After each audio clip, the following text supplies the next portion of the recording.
Assalamualaikum warahmatullahi wabarakatuh. Perkenalkan, nama saya AM Pramboydi Wicaksono, NPM 2113051033 dari Fakultas Keguruan dan Ilmu Pendidikan, Program Studi Pendidikan Jasmani.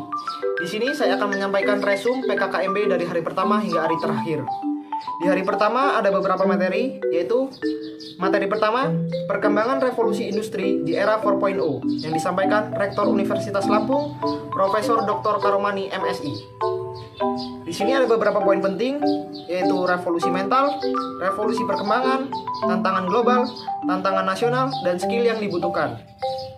Di materi kedua ada pembinaan kesadaran bela negara yang disampaikan Direktur Bela Negara Brigjen TNI Jubei Levianto. Bela negara bukan wajib militer, tetapi hak dan kewajiban setiap warga negara. Di sini juga ada beberapa ancaman negara seperti ancaman militer, ancaman non-militer, dan ancaman hibrida. Di materi yang ketiga ada ancaman intoleransi, radikalisme, dan terorisme yang disampaikan Komjen Polisi Dr. Boy Rafli Amar MH. Cara menanggulangi radikalisme dan terorisme, yang pertama, memperkenalkan ilmu pengetahuan dengan baik dan benar. Yang kedua, meminimalisir kesenjangan sosial. Yang ketiga, menjaga kesatuan dan persatuan. Materi yang keempat yaitu etika dalam bersosial media yang disampaikan Yosi. Materi yang keempat yaitu etika dalam bersosial media yang disampaikan Kak Yosi Mokalu.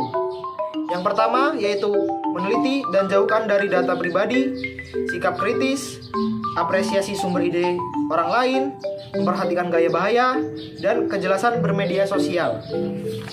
Di hari kedua ada beberapa materi juga, yaitu yang pertama pengelolaan perguruan tinggi di era kenormalan baru yang disampaikan Wakil Rektor Bidang Umum dan Keuangan Profesor Dr. Asep Sukohar Esket Mkes. Cara kampus menyikapi COVID-19 dengan melaksanakan perkuliahan online, membentuk Satgas Covid, vaksinasi, BPJS Kesehatan. Di materi yang kedua yaitu sistem pendidikan tinggi dan kebijakan Merdeka Belajar dari Kampus Merdeka yang disampaikan Wakil Rektor Bidang Akademik Profesor Dr. Heriandi SHMS. Tujuan umum pendidikan tinggi yaitu menyiapkan anggota yang profesional yang dapat menerapkan, mengembangkan, dan menciptakan ilmu pengetahuan, teknologi, dan kesenian. Yang kedua, menyebarluaskan ilmu pengetahuan, teknologi, atau kesenian, serta mengupayakan penggunaan untuk meningkatkan taraf kehidupan bermasyarakat dan memperkaya kebudayaan nasional.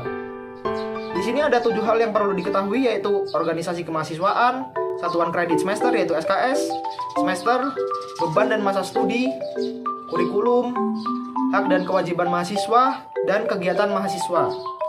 Di materi ketiga ada etika dan norma kehidupan mahasiswa kampus yang disampaikan Wakil Rektor Bidang Kemahasiswaan dan Alumni Profesor Dr. Yulianto MS. Materi ketiga etika dan norma kehidupan mahasiswa di kampus yang disampaikan Wakil Rektor Bidang Kemahasiswaan dan Alumni Profesor Dr. Yulianto MS. Norma kehidupan di kampus berisi tata tertib, aturan, dan petunjuk standar. Kegiatan, ulangin aja deh. Materi yang ketiga yaitu etika dan norma kehidupan mahasiswa di kampus yang disampaikan Wakil Rektor Bidang Kemahasiswaan dan Alumni Profesor Dr. Yulianto MS. Norma kehidupan di kampus berisi tata tertib, aturan, dan petunjuk standar.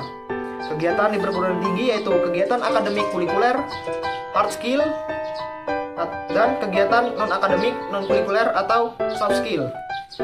Materi keempat yaitu kerjasama internasional dalam mewujudkan World Class University yang disampaikan Wakil Rektor Bidang Perencanaan, Kerjasama Teknologi Informasi dan Komunikasi, yaitu Profesor Insinyur Suharso SSI PhD. Di hari ketiga ada beberapa materi. Yang pertama yaitu sistem perkuliahan dan bimbingan akademik yang disampaikan Profesor Dr. Sunyono MSI. Fakta dalam dunia perkuliahan yaitu 40 juta pengangguran di Indonesia disebabkan kurangnya lapangan pekerjaan, namun banyak dari lulusan perkuliahan. 6 poin yang wajib dimiliki mahasiswa dalam mengatasi masalah di perguruan tinggi atau winning karakteristik yaitu komunikatif, produktif, kooperatif, gigih, cerdas, dan etis. Fasilitas Fakultas Keguruan dan Ilmu Pendidikan yang disampaikan Des Supriyadi, MPD. Yang pertama adalah gedung pembelajaran. Gedung ilmu komputer memiliki fasilitas lab komputasi dasar dan lab rekayasa perangkat lunak. Yang kedua, lab fisika memiliki fasilitas lab fisika dasar, lab fisika inti, dan lab elektronika. Yang ketiga, gedung biologi. Fasilitasnya lab zoologis, ekologi, genetika, mikrobiologi, biomolekular, perairan, dan greenhouse. Yang keempat yaitu gedung kimia, fasilitasnya lab kimia dasar, lab kimia organik, lab biokimia, lab kimia analitik, lab kimia anorganik atau fisik, lab instrumental. Yang kelima, gedung matematika, selaras biologi, parkiran, gazebo, taman geraha, gedung dekanat, MIPA terpadu. Di materi yang ketiga yaitu kehidupan berbangsa dan bernegara yang disampaikan Dr. Riswanti Rini, MSI.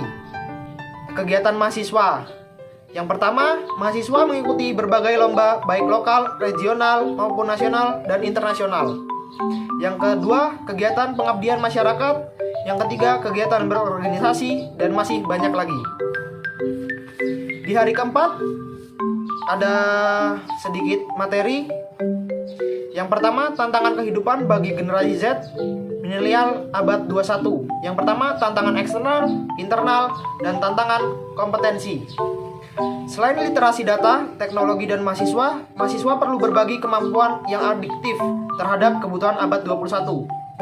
Di sini ada materi selanjutnya, how to study. Yang pertama, mengelola belajar, esai, paper atau makalah, presentasi, saat terbaik dan saat terburuk, belajar mempersiapkan diri untuk ujian.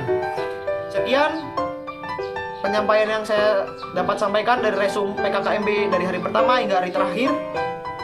Saya akhiri. Wassalamualaikum warahmatullahi wabarakatuh.